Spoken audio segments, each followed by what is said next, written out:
The Great Hall of the Galactic Council was a beautiful place. Its walls were made of crystal. Its ceiling showed a map of the whole galaxy. Today the council was meeting for an important vote. Ambassadors from many star systems sat at a round table. There were the Tarkans with their blue skin, the insect-like Vex, the tall and silent Lorians, and at the smallest chair sat the human. His name was Ambassador Eli Vance. He wore a simple gray suit. He looked calm. He watched. On the main screen was a hologram of a planet. It was Earth. The images showed old cities. It showed small metal ships flying the atmosphere. It showed nations arguing. It showed pollution. The head of the council was Grand Minister Zell. He was a Tarkan. His voice was loud. The vote is to accept humanity into the Galactic Union. But look at them. He pointed at the hologram. They are divided. They fight over land and ideas. Their technology is a child's toy. A Vex ambassador clicked its claws. Their fastest ship took years to reach their neighbor star. Pathetic. My people can cross that distance in days. Laughter moved around the table. It was a mean sound. The Lorians did not laugh, but their silence was worse. They looked at the human with pity.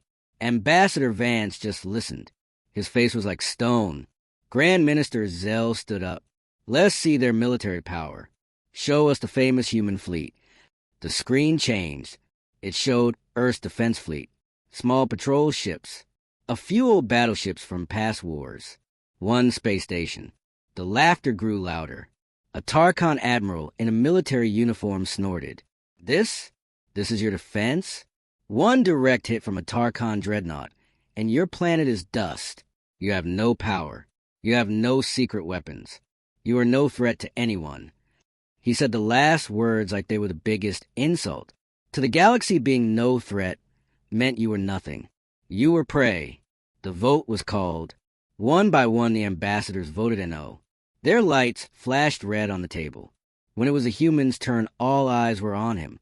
Grand Minister Zell smiled. Ambassador Vance, your vote does not matter, but you may speak. Any last words for your primitive world? Eli Vance stood up.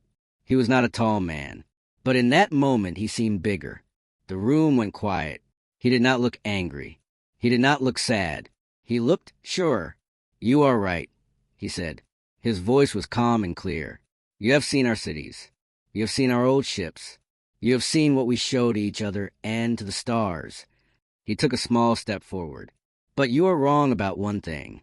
The Grand Minister leaned forward. Oh, and what is that? You judge what we show you, Vance said. He tapped the screen, showing Earth's weak fleet. This is what we show. But you have never seen what we hide. A confused murmur filled the room. Hide, said the Vex ambassador. What can you hide? Our sensors have scanned your whole star system. There is nothing. No secret bases. No hidden fleets. Vance allowed a small smile to touch his lips. It was a strange smile. It did not reach his eyes. Your sensors look for power, for energy signals, for weapons you understand. He paused. What if we built something you do not understand? What if we built something not to attack, but to wait? Grand Minister Zell slammed a hand on the table. Enough riddles. You speak like a scared child making up stories. You have nothing. Vance looked straight at him. You asked for a show of power. You asked to see our true strength. He slowly raised his right hand. On his wrist was a simple metal band, an old-style watch. You will get your show. He pressed a button on the side of the watch.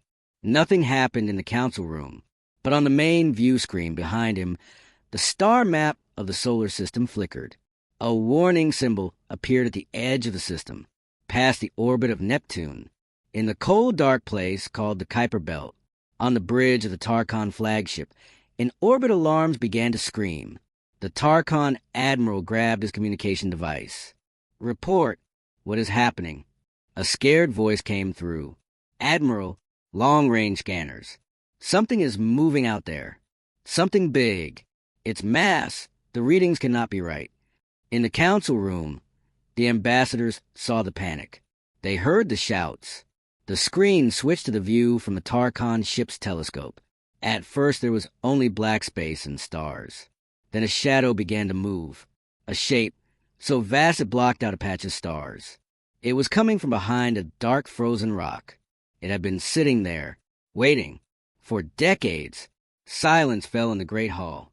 The laughter was gone. The pride was gone. Only fear remained. Grand Minister Zell's blue face turned pale. He stared at the human. What have you done? Ambassador Vance did not look at the screen. He kept his eyes on the Grand Minister. His voice was quiet, but every word was clear. 50 years ago, he said, when we first heard your signals in the stars, we knew a day like this might come. You saw a young divided world. You saw easy prey. He took a deep breath. His eyes were hard now. So we decided to build an answer, not a sword, a shield. We put all our wealth, all our science, all our hope into one project. We hid it in the dark where no one looks. We called it Project Guardian. On the screen, the shadow was turning. Lights began to appear on its surface. Thousands of tiny blue lights. They formed patterns like circuits on a giant computer chip. The shape was becoming clear. It was not a rock. It was a ship, but no ship any of them had ever seen. Vance finally turned to look at the view screen. At the giant thing waking up from its long sleep, a look of deep pride was on his face. He spoke 2 words into silence.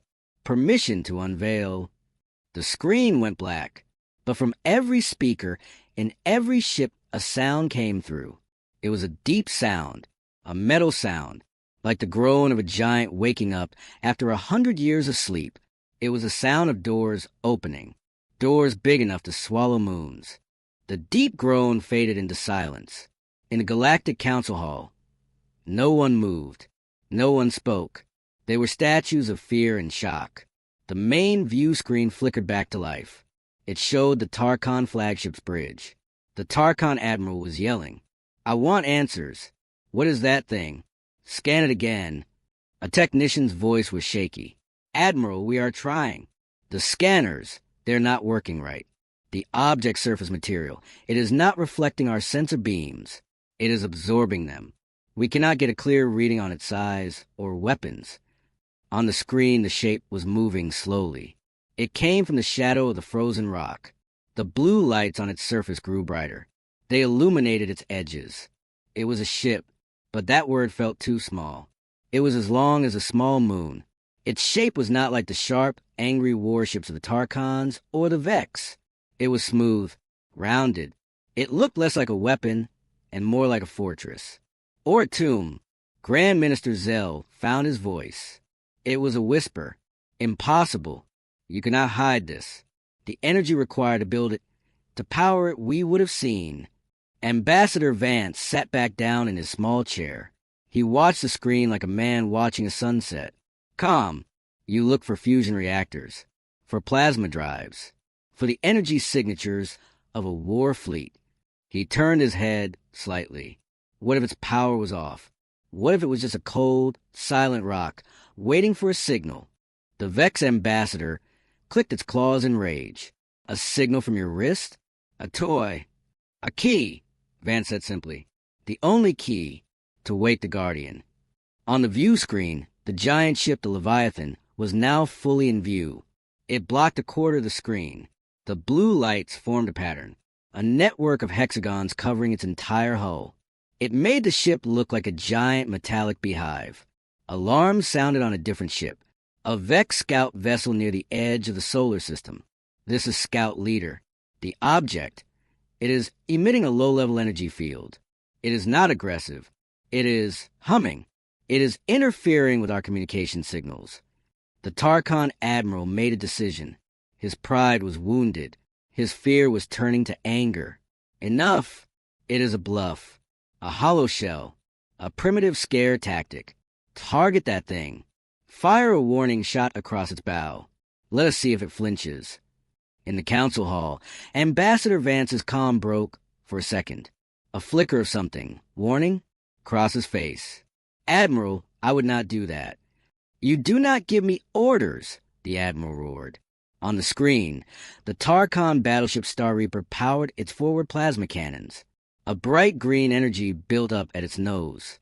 With a flash, a bolt of superheated plasma fired. It was not a full power shot, but it was enough to vaporize a mountain. The plasma bolt crossed the distance in seconds. Everyone watched. The aliens waited for the human ship to dodge, or to raise shields, or to be torn apart. It did none of those things. The Leviathan did not move. It did not react. The plasma bolt struck its smooth hull directly on one of the blue hexagons. There was no explosion, no flash of light. The plasma bolt hit the hexagon and vanished. It was swallowed like a drop of water into a sponge. The blue light on that hexagon glowed brighter for a second, then returned to normal. The ship hummed a little louder. Complete silence. The technician on the Tarkon bridge spoke, his voice full of terror. "Admiral, the shot, it was absorbed. 100% energy absorption. Our sensors show the object's power levels increased by 0.001%. It used our attack to charge itself." The words hung in the air. It used our attack to charge itself. This was not a weapon they understood. This was not a shield that blocked. This was a shield that ate. Grand Minister Zell stared at Ambassador Vance. "What is this trickery? What material is that?" Vance shook his head slowly. "Not a trick. A principle. You see aggression as power. We saw a problem. How to stop aggression forever. The answer was not to meet it with greater aggression. The answer was to make aggression useless." The Tarkon Admiral was furious. "One shot. That was a warning. All forward batteries. Fire at will. Full power. Destroy it." On the screen, the Star Reaper and 2 other battleships opened up. Green and red plasma beams lanced across the dark space. Dozens of them. They all struck the Leviathan's hull at different points. The same thing happened. Each beam was absorbed silently by a blue hexagon. The Leviathan's surface lit up like a Christmas tree, each hit making a hexagon glow bright. The low hum grew into a deep, vibrating thrum that came through the speakers. The technician was screaming now. "Power levels are spiking. The object is drawing energy directly from our weapons. It is converting our attack into its own power. It is feeding." The Vex ambassador stood up. "Stop firing. You are only making it stronger." But the Tarkon Admiral was lost in his rage. "No. Launch torpedoes. Physical impact. Breach its hull." From the Tarkon ships, a cloud of missiles launched. They flew toward the giant ship. These were not energy weapons.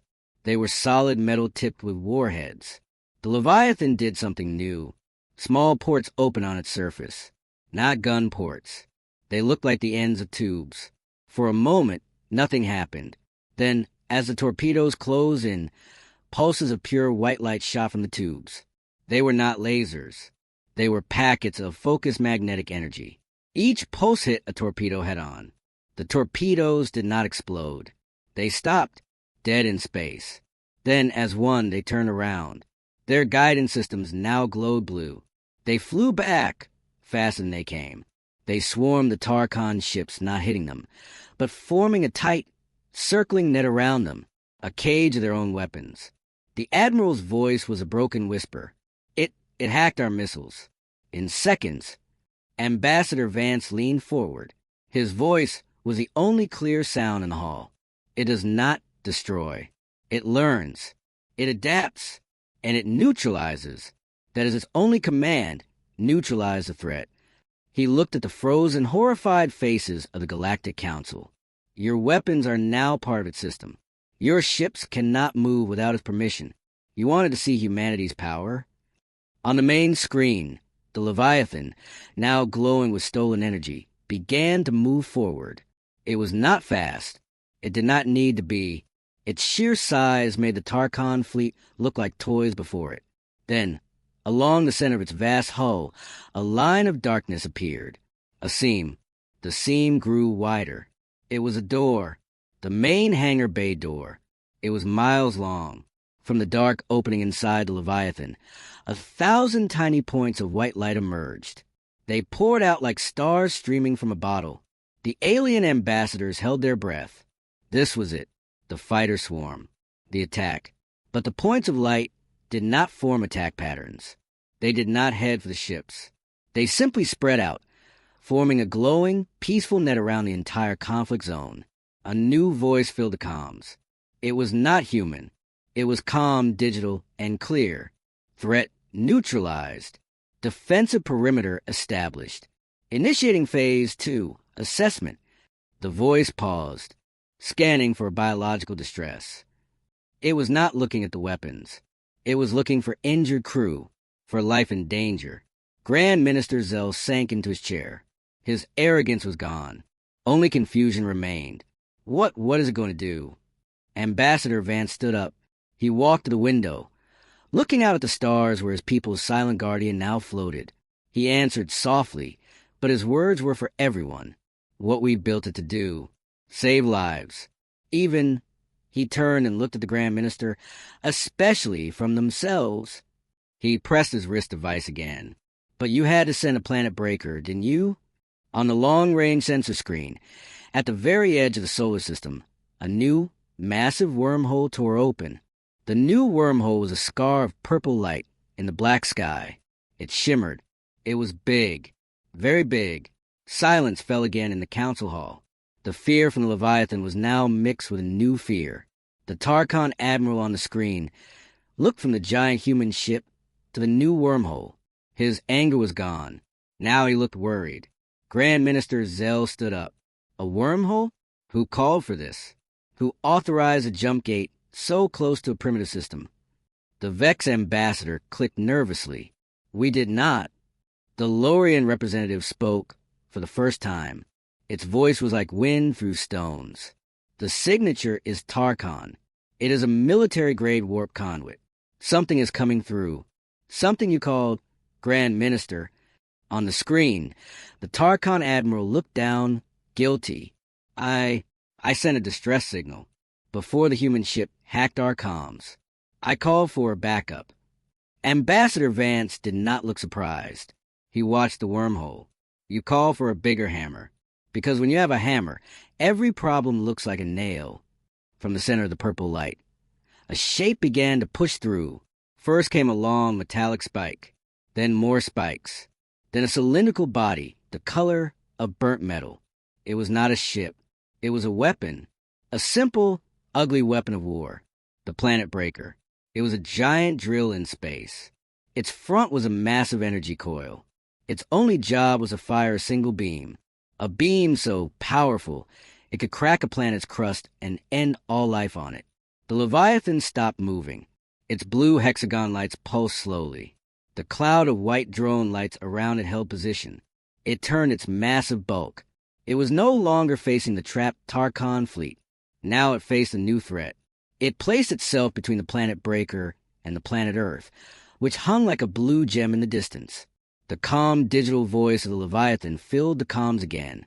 New threat detected. Classification: planetary assault weapon. Designation: planet breaker class. Threat level: maximum. Primary objective: protect Earth. All other protocols secondary. The voice did not sound angry. It did not sound scared. It stated facts. On the Tarkon flagship, the Admiral regained some hope. Yes, the World Ender is here. Now we will see. That human shield cannot absorb the planet breaker beam. Its power is too much. It will overload and burn. In the council hall, Vance looked at the Grand Minister. You would destroy a world? To save your pride. To show the galaxy what happens when primitive animals challenge their masters. Zell shouted back, his fear turning back to rage. The planet breaker finished its arrival. The wormhole closed behind it. The weapon hummed with a deep, terrible power. Red lights glowed along its side as it charged. It began to turn. Its front coil aimed past the Leviathan. It aimed at the small blue planet. The Leviathan did not wait. Along its sides, the same tubes that fire the magnetic pulses opened again. Dozens of them. They fired at the planet breaker. But this time, the pulses of white light did not stop the weapon. They hit an invisible energy shield around the planet breaker and shattered like glass. The shield flashed orange where they hit. The digital voice spoke. Energy shield detected. Magnetic neutralization ineffective. Switching to strategy beta. For the first time, the Leviathan moved with speed. It was not a fast ship, but it was big. It began to move sideways, trying to place itself directly in a line of fire between the weapon and Earth. The planet breaker adjusted its aim. It wanted a clear shot. It did not want to waste its power on the human ship. It wanted the planet. A game of cosmic chase began. The Leviathan, like a giant mother bird, spread its shape to cover Earth. The planet breaker tried to move around it. It is playing defense, the Vex ambassador said, watching. It will not attack the weapon. It only tries to block it. That is its programming, Vance said softly, to no one in particular. It is a guardian, a shield. It was never meant to strike first, only to protect, even if it means. He did not finish. The planet breaker grew tired of the chase. Its red lights turned bright crimson. A low, building whine came through the speakers. The sound of unimaginable energy building up. It is going to fire, the Tarkon admiral yelled, a mad hope in his voice. Fire through the human ship. Burn them both. The coil at the front of the planet breaker glowed white-hot. Space around it warped and twisted. The Leviathan stopped moving. It positioned itself directly in the path. Its smooth surface faced the weapon. All its blue hexagon lights shone at their brightest. The digital voice was calm. Incoming planet cracker energy beam. Absorption probability for standard hull matrix, 0%. Hull will fail. Initiating final protective protocol. Activating singularity forge. A new light appeared on the Leviathan. Not blue, not on the surface. This light came from within. From the very center of the massive ship, a line split open along the middle of the Leviathan's hull. From the inside, a golden light poured out. It was beautiful and terrible. It was the light of a captured star. A tiny, contained piece of a sun's heart, used not for war, but for clean power. The source of all the Leviathan's energy. Now it was its last defense. The Leviathan was going to use its own heart as a shield. No, whispered Ambassador Vance. The calm left his face. For the first time, he showed pain. It was not meant for this. The planet breaker fired.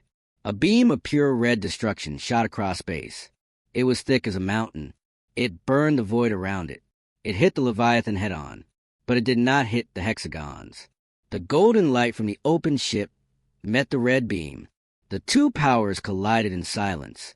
On the screen, it was a pillar of red light trying to push through a wall of gold. The Leviathan held.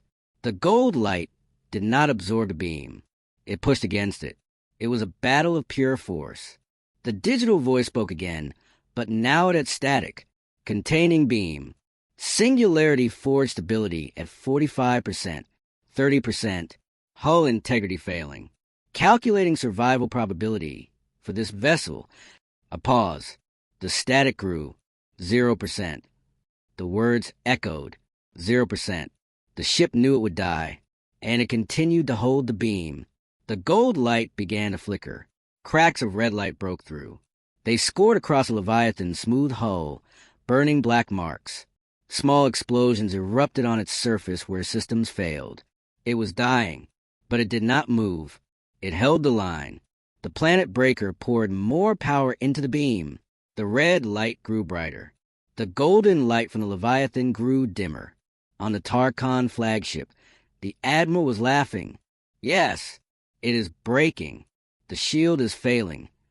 In the council hall, the alien ambassadors watched, their faces lit by the screen's glow. Some looked satisfied. Some looked sick. Grand Minister Zell watched with hard eyes. Ambassador Vance was not watching the screen. He was looking at his wrist device. He pressed a button. A small, private channel opened. Captain Reed, he said, his voice tight. Do you see? A new voice answered. Human, tired. We see, Ambassador. The Guardian is falling. They forced its hand. They made it choose. It is time, Vance said. The galaxy has seen our shield. Now they must understand we also have a hand to wield it. On the screen, the Leviathan's golden light flickered one last time. Then it went out. The full force of the red beam hit the Leviathan's physical hull. The ship that ate weapons for breakfast exploded. A silent, giant fireball bloomed in space. Pieces of the smooth, hexagon-covered hull flew apart. The blue lights went dark forever. The planet breaker stopped firing. The red beam cut off. The weapon hung in space. Its job done. The human shield was gone. A cloud of debris spread where the Leviathan had been. Silence. Complete, total silence. Grand Minister Zell took a deep breath. A smile touched his lips. So, that is the end of the great human secret. A good trick, but in the end, just metal and fire. He turned to Ambassador Vance. Now, human, your shield is broken. Your world is next. Any last words? Ambassador Vance looked up from his wrist of ice. His eyes were not sad. They were cold, like stone. You are right, Grand Minister, he said. His voice was loud in the quiet hall. The shield is broken. He took a step forward. But you were so focused on our shield. He pointed at the main screen, at the cloud of debris. You never asked why we let you break it. On the screen, in the middle of the floating wreckage, something moved. A small, broken piece of the Leviathan's hull. An antenna, bent and damaged, slowly turned. A red light on its end flickered. Then it glowed steady.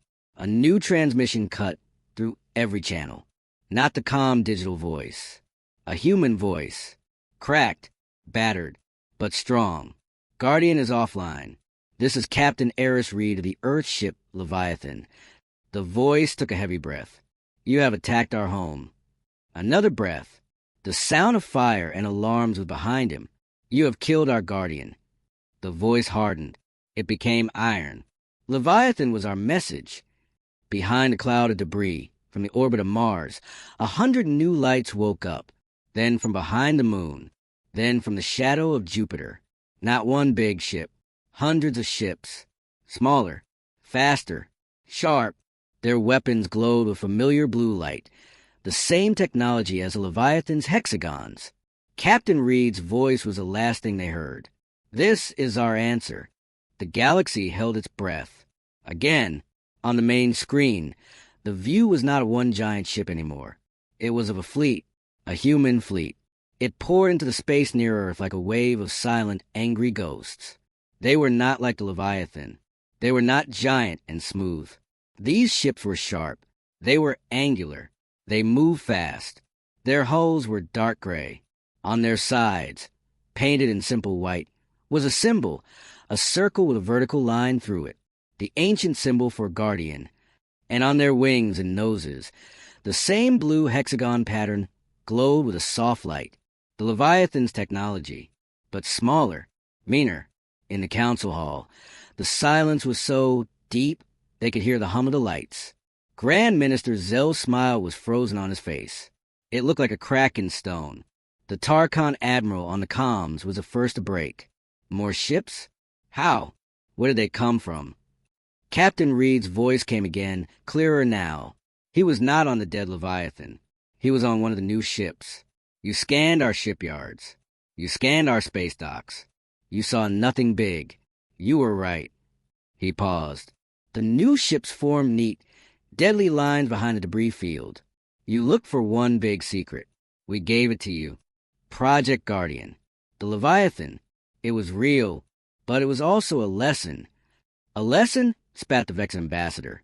Yes, said Ambassador Vance. He stood tall in the quiet hall. A lesson for us and for you. We learned if we put all our hope in one giant shield, one day a big enough hammer would break it. So we learned to make many shields, and to give them teeth. On screen, the human fleet did not attack the planet breaker. Not yet. Instead, small pods launched from the new ships. Hundreds of them. They flew not toward the enemy, but toward the cloud of debris that was a Leviathan. What are they doing? The Tarkon admiral demanded. Recovering bodies? This is a battlefield. The pods reached the broken pieces of the great ship. They attached to the larger chunks.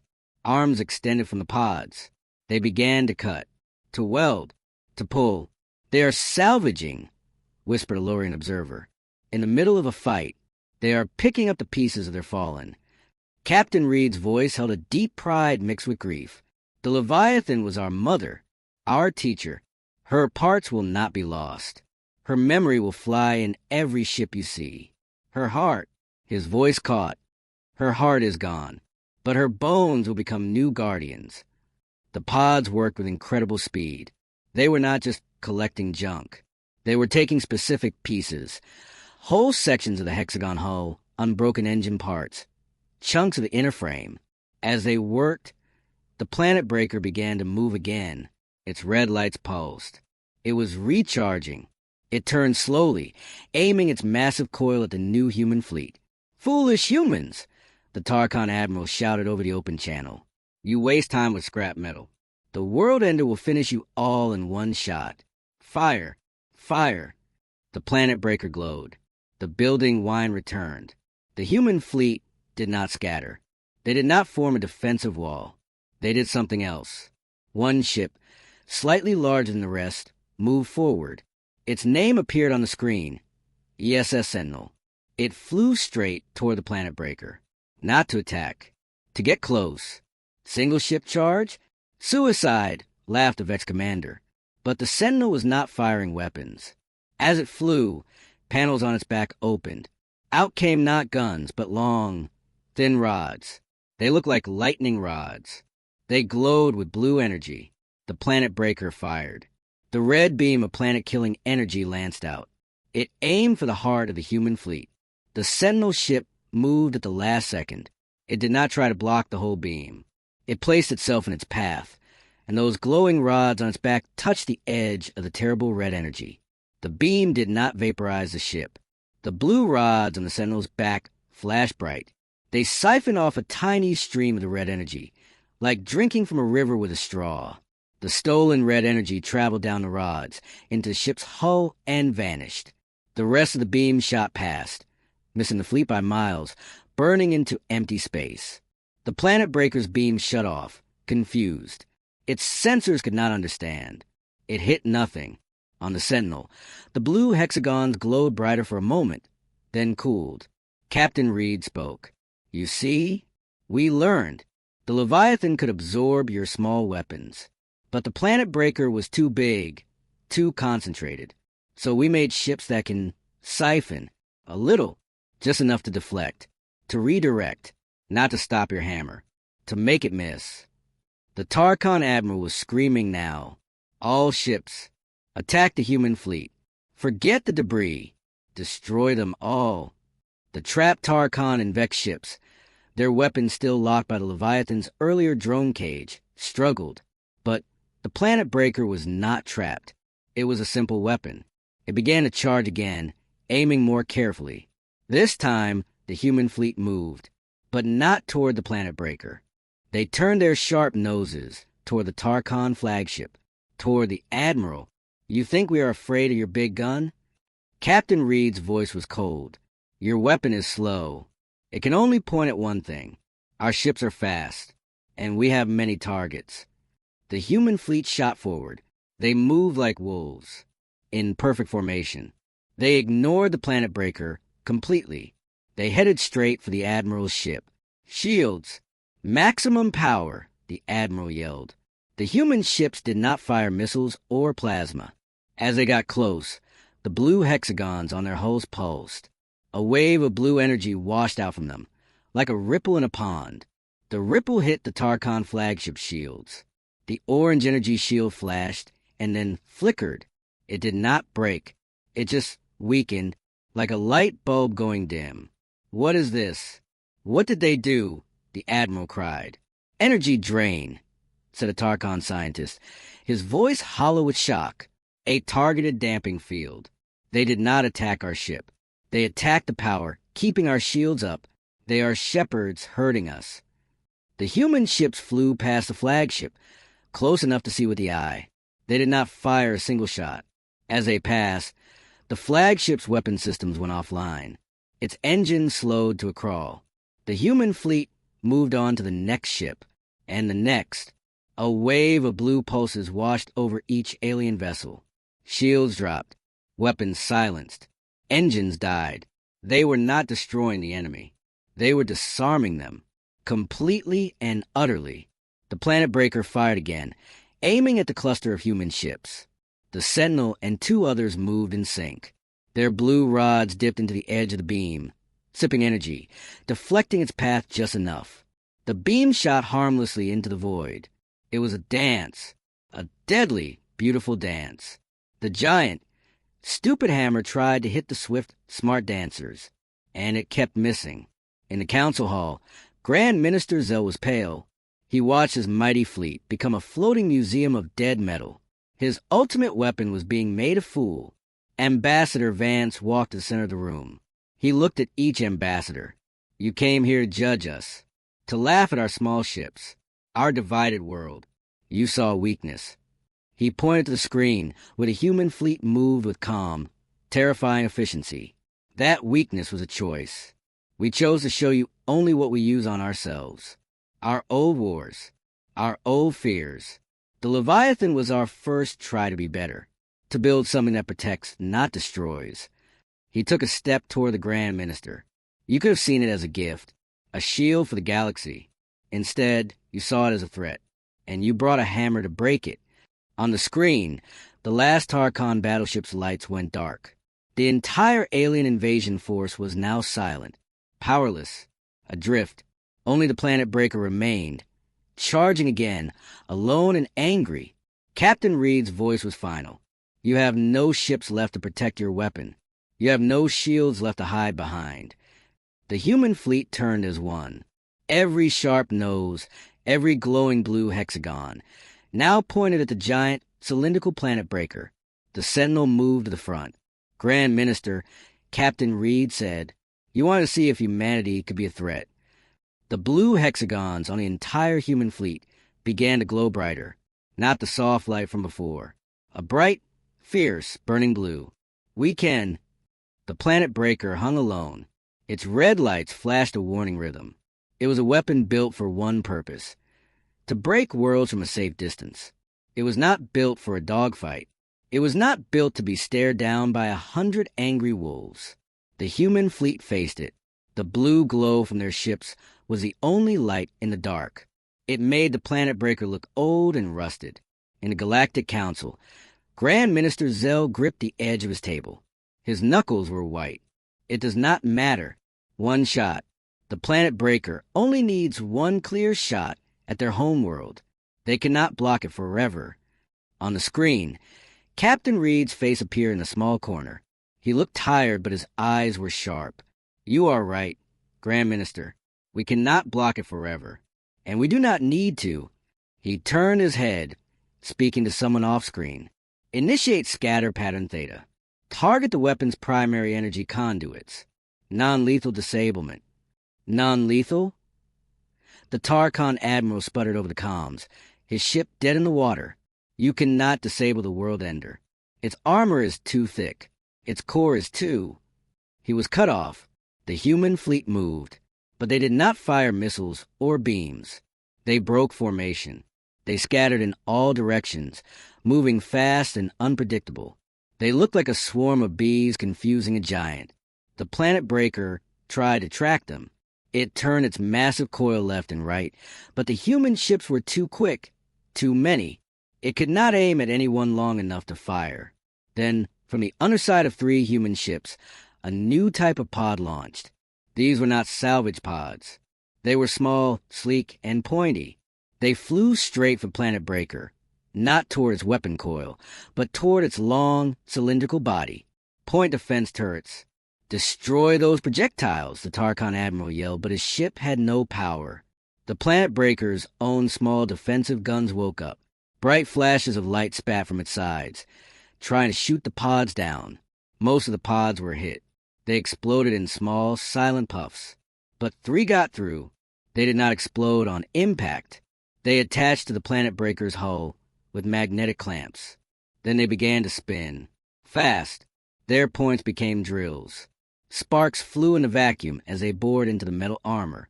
What are they doing? Boarding parties? The Vex ambassador asked, confused. No, whispered Ambassador Vance. He watched with a calm intensity. They are not sending soldiers. They are sending a message. A very direct message. On the hull of the Planet Breaker, the 3 drills stopped. They had made small, neat holes. From each hole, the pods injected not soldiers, but a thick, silver liquid. The liquid looked like mercury. It flowed into the holes and disappeared inside the weapon. For a moment, nothing happened. Then, the Planet Breaker steady. Flashing red lights began to stutter. They blinked on and off randomly. The deep hum of its power core wavered, like a song skipping. The weapon's main coil, which was glowing hot ready to fire, suddenly dimmed. It cooled from white-hot to a dull orange. Report. What is happening? Grand Minister Zell demanded, but no report came. The Planet Breaker was silent. On the human channel, a technician's voice spoke to Captain Reed. Nanite injection successful, sir. They are breaching the primary cooling control systems.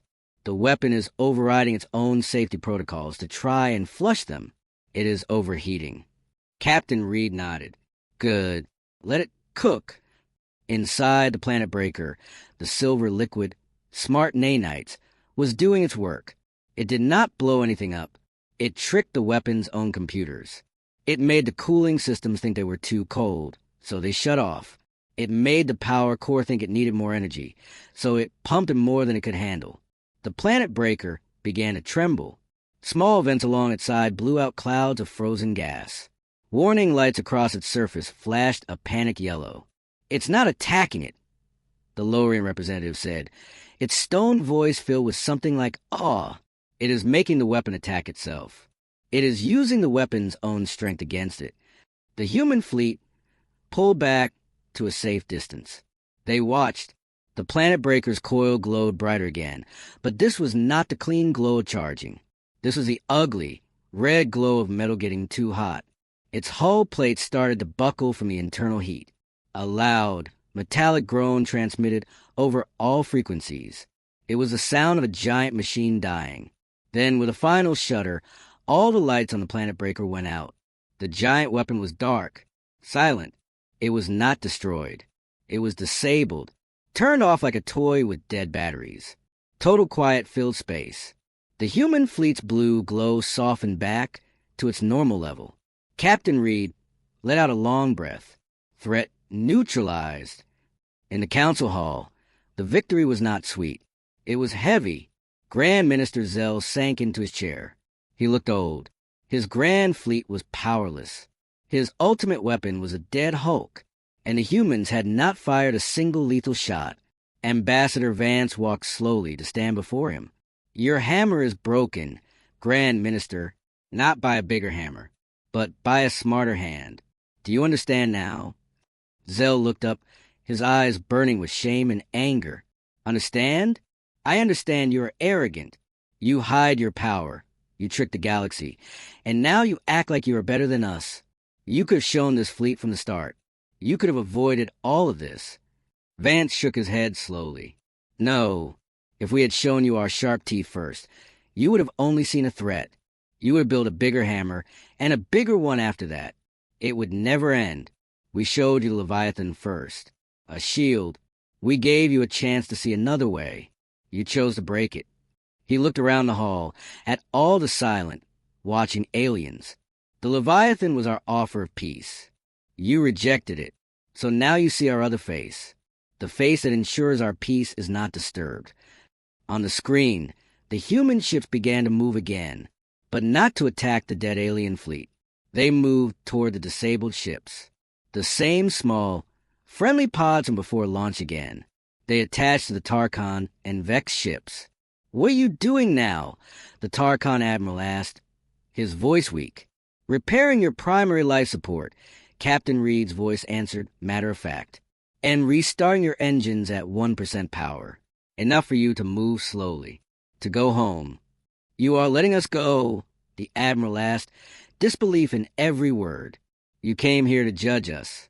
You judged wrong. Your punishment is to go back to your people. You will tell them what you saw. You will tell them about the human shield that died to protect the planet. And you will tell them about the human fleet that could have killed you all, but chose not to. The message was clear. We are not like you. Grand Minister Zell stood up. His pride was a broken thing. But alas, nasty spark was in his eyes. You think you have won? You think this is over? The Galactic Union has members in every corner of the galaxy. Your little fleet is impressive, but it is only one fleet. We will return, with more, with better weapons. We will not stop. Ambassador Vance met his gaze. He did not look afraid. He looked ready. We know, Vance said simply. We have always known. He pressed his wrist device. The main screen changed. It was no longer a view of the battle. It showed a star map, the Milky Way galaxy. Your sensors scanned our solar system. You saw our shipyards were empty. You were right. On the star map, a single yellow dot glowed. It was Sol, the human sun. But you only scanned the system. With a tap, the star map zoomed out. Then out again. The galaxy was full of stars. And in the dark spaces between the stars, in places no one ever looked, new lights began to wake up, one by one, dozens, then hundreds, then thousands. Each light was a signal, a human signal, not just in one system, in many. Captain Reed's voice was the final, quiet hammerfall. You came to the House of Humanity, Grand Minister. You saw the welcome mat. You saw the locked door. The star map showed human signals glowing in lonely asteroid belts, in the dark orbits of gas giants and other star systems, in the empty voids between galactic arms. You never wonder where we keep our tools. The star map hung in the air of the silent council hall. 1,000 tiny lights glowed in the dark. Each one was a signal, a human outpost, a hidden shipyard, a listening post, a colony. They were not concentrated. They were spread out, like seeds sown across the galaxy. Grand Minister Zell stared. His mouth was open. No sound came out. The other ambassadors were statues of shock. The Tarkon Admiral's voice crackled weakly from the speaker. Impossible. Your population records, your resource reports, they showed a single system species, barely spacefaring. Ambassador Vance looked at the map, a quiet pride on his face. You asked for our records. We gave you the records of Earth. Only Earth. You never asked about the rest. He walked closer to the glowing map. 150 years ago, we discovered the warp drive. It was weak. It was slow. It could only take a small ship to the next star in years. Not useful for an empire, you would think. He pointed to a light in a lonely part of the map. But it was useful for dreamers, for explorers, for those who wanted quiet. We did not send armies. We sent families, scientists, engineers, a few hundred at a time, in slow, frozen ships, generation ships. You never noticed them. They were too small, too slow, too cold, just space junk. The star map zoomed in on one of the lights. It showed a crude space station built into a large asteroid. It looked old, patched together. They went out. They built homes in the dark, with little, with nothing. They learned to be quiet, to be self-sufficient, to hide. He looked back at the council.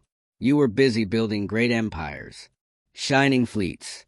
You looked for other empires, for rival flags. You never looked for quiet people in the shadows, planting gardens on rocks. Captain Reed's voice came, filled with the weight of history. The Leviathan was not our first project. It was our first unified project.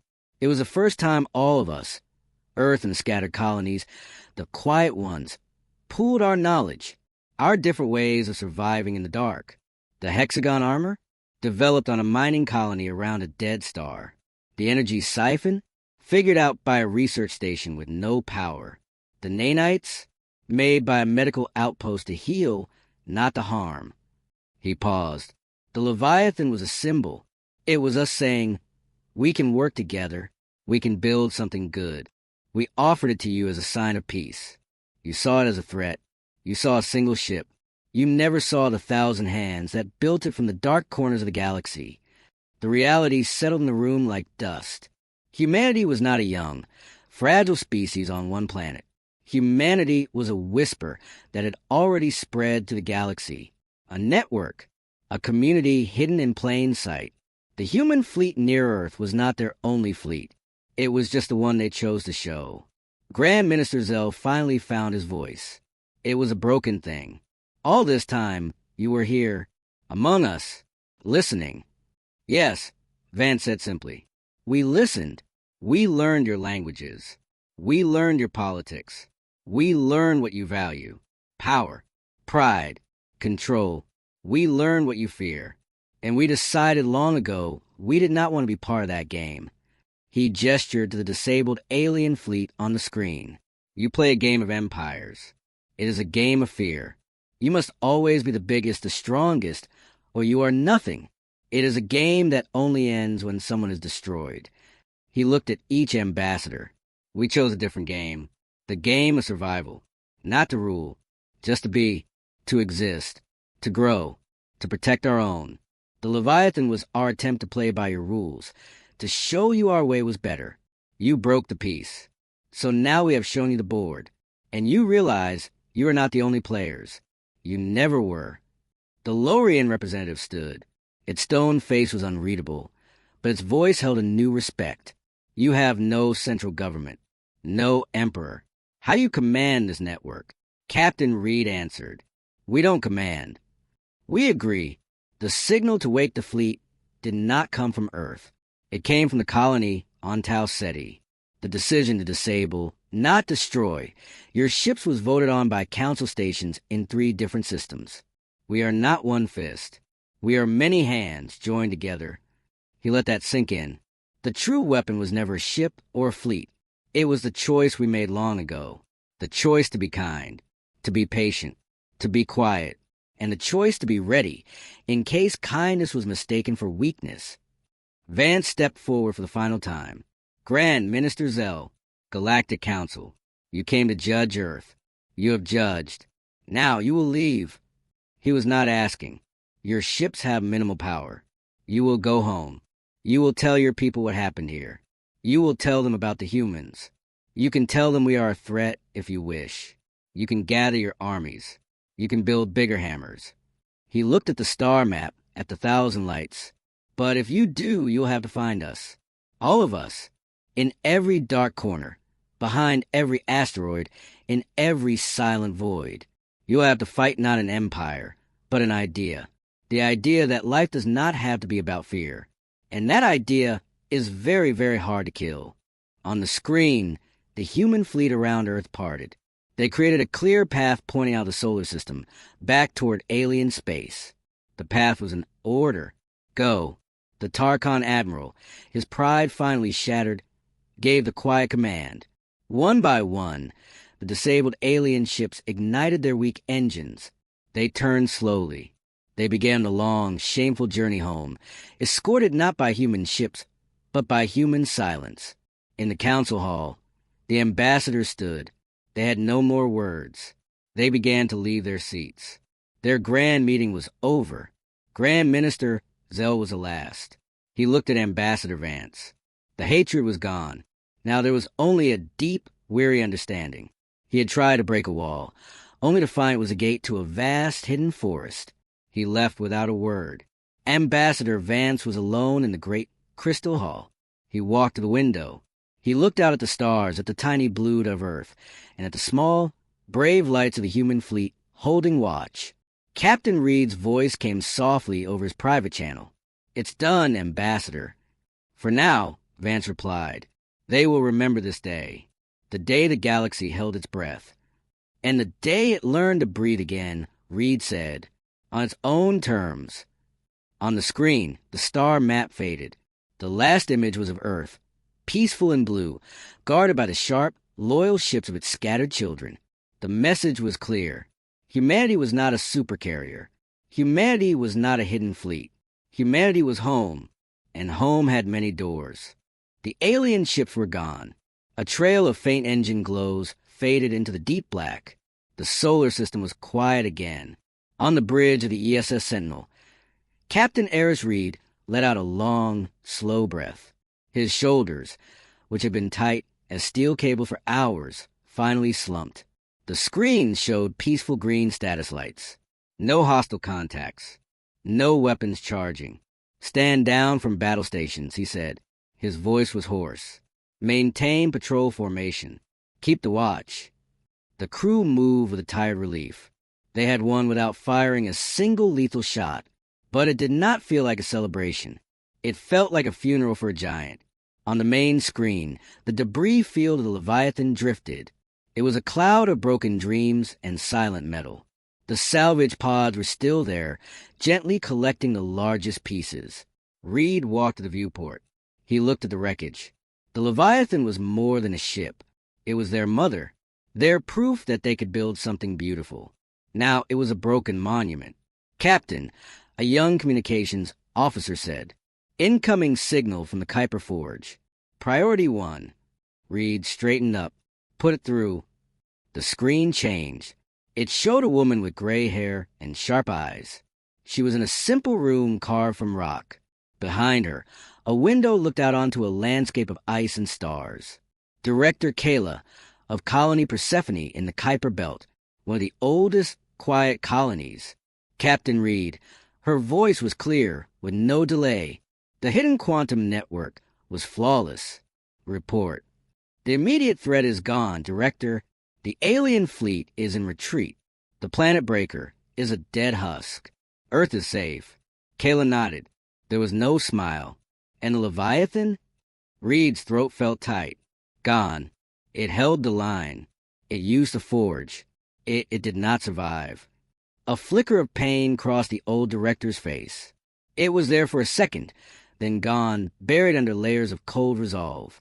A good death. A necessary one. The galaxy needed to see that we would sacrifice our best to protect a principle. She leaned forward, and they saw the fleet. They saw. They understood. Good. She typed something off-screen. The network is buzzing. Votes are coming in from 73 outer colonies. The consensus is clear. We have shown our teeth. Now we must show our face. Reed frowned. Director?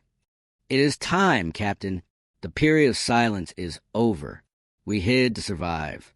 We cannot hide anymore. The secret is out. We must speak, or others will speak for us. She sent a data packet. It appeared on Reed's screen. It was a simple message, written in all the major galactic languages. From the Human Network to the Galactic Council and all sentient species. Subject, our presence. The message was short. It gave coordinates, not of Earth, but of 12 neutral, empty star systems. It proposed a meeting, not of ambassadors, but of engineers, of doctors, of teachers.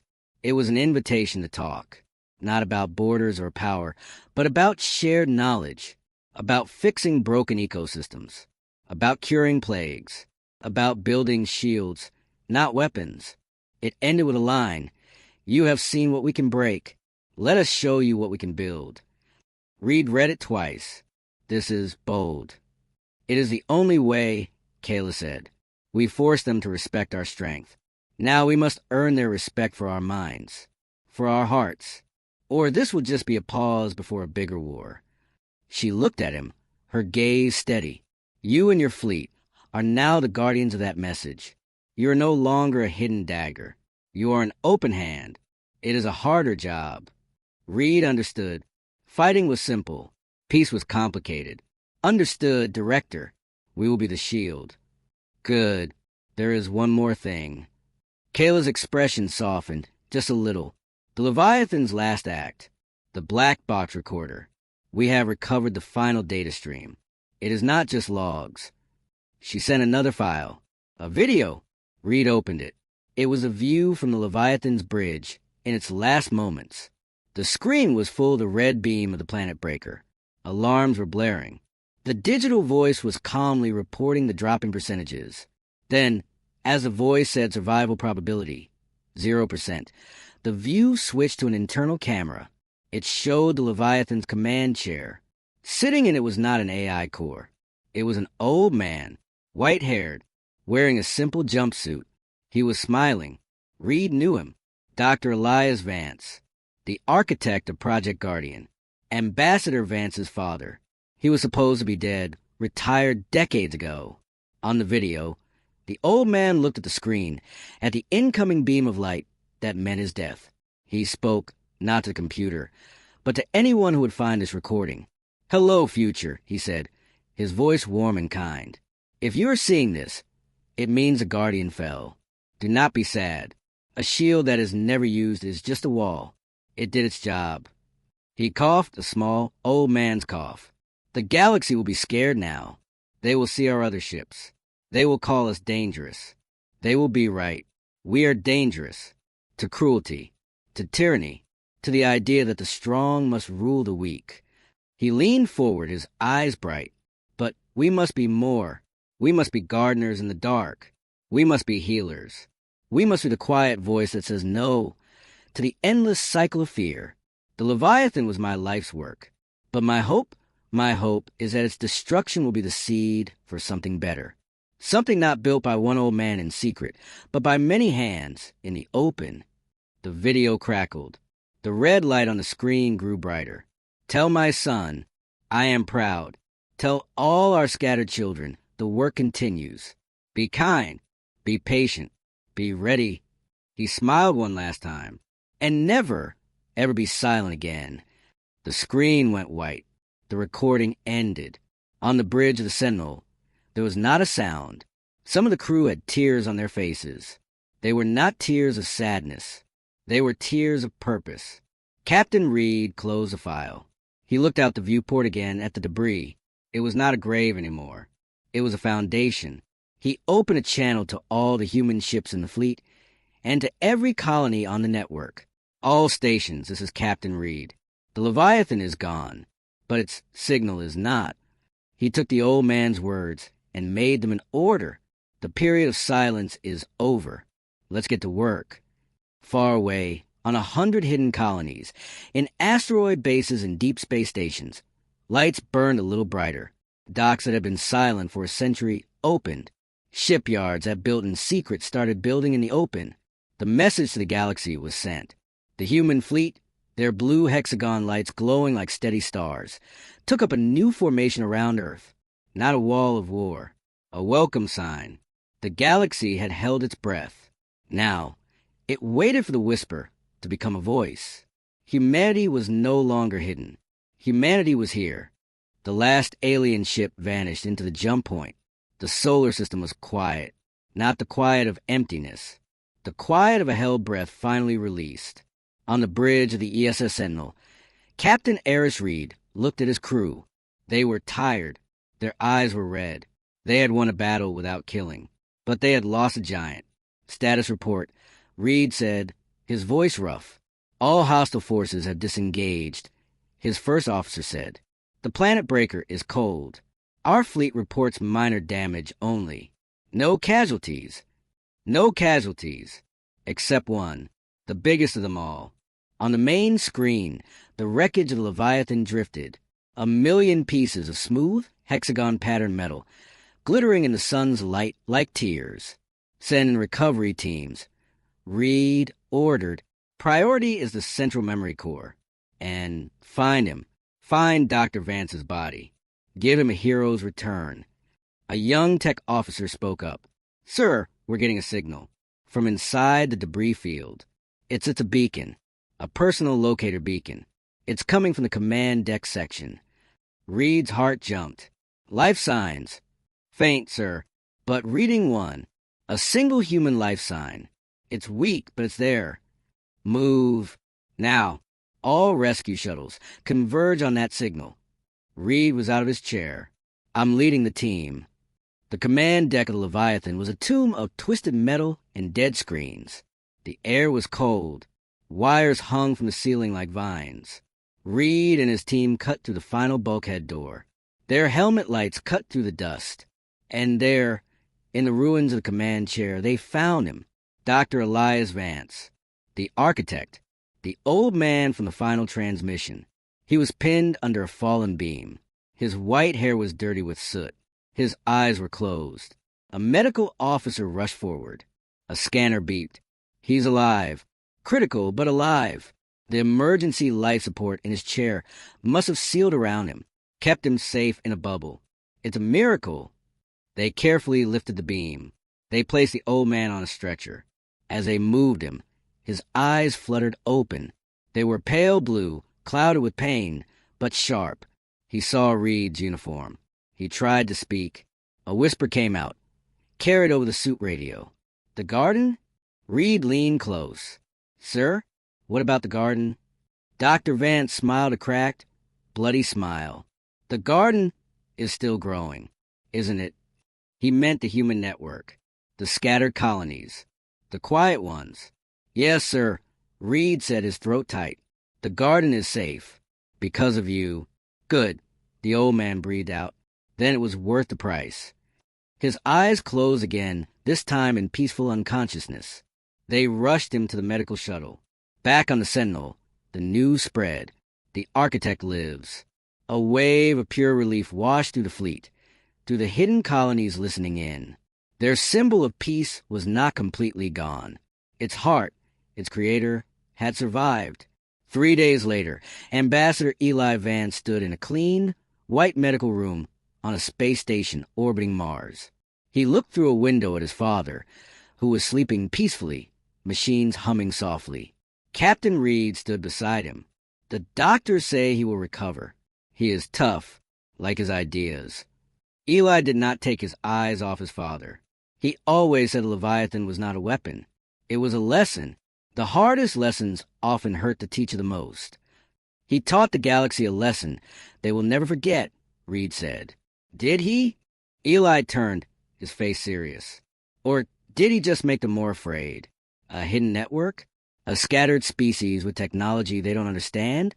We have traded the fear of a weak Earth for the fear of a hidden, powerful humanity.